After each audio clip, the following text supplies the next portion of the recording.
నమస్తే welcome to Sakshi sports this is Durga T20 world cup 2026 Bharat Sri Lanka వేదికలుగా సాగుతోన్న ఈ మెగా టోర్నీలో డిఫెండింగ్ ఛాంపియన్ భారత్ తన జైత్ర యాత్రను ఘనంగా ప్రారంభించింది. ముంబైలోని వాంఖడే స్టేడియంలో అమెరికాపై సాధించిన ఘన విజయంతో టీమిండియా ఫామ్ను ప్రపంచానికి చాటిచెప్పింది. ఈ నేపథ్యంలో క్రికెట్ విశ్లేషకులు మాజీ దిగ్గజాలు భారత్ విజయావకాశాలపై సంచలన అంచనాలు వేస్తున్నారు.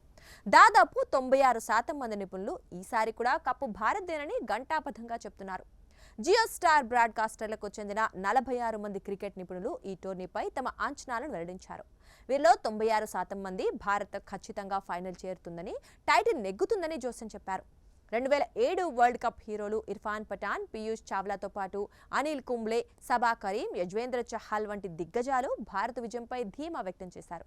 గత 3 ఐసీసీ ఈవెంట్లలో అంటే 2023 one day world cup, 2024 T20 world cup, 2025 champions ట్రోఫీలో భారత్ ఫైనల్ చేరిన ట్రెండ్ను ఈసారి కూడా కొనసాగిస్తుందని వారు అంచనా వేస్తున్నారు. ఈసారి ఫైనల్ మ్యాచ్ ఎవరి మధ్య జరుగుతుందనే దానిపైన నిపుణుల మధ్య ఆసక్తికరమైన చర్చ నడుస్తోంది.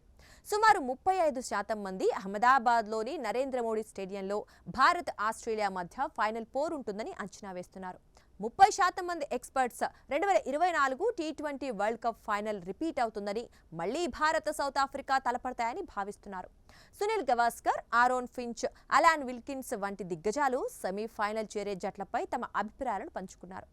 భారత్తో పాటు South Africa, Australia, England, New Zealand top 4లో ఉండే అవకాశం ఉందని మెజారిటీ మంది చెబుతున్నారు. ఇక కొందరు ఆఫ్ఘనిస్తాన్, పాకిస్తాన్ జట్లకు కూడా స్వల్ప అవకాశాలున్నాయని పేర్కొన్నారు.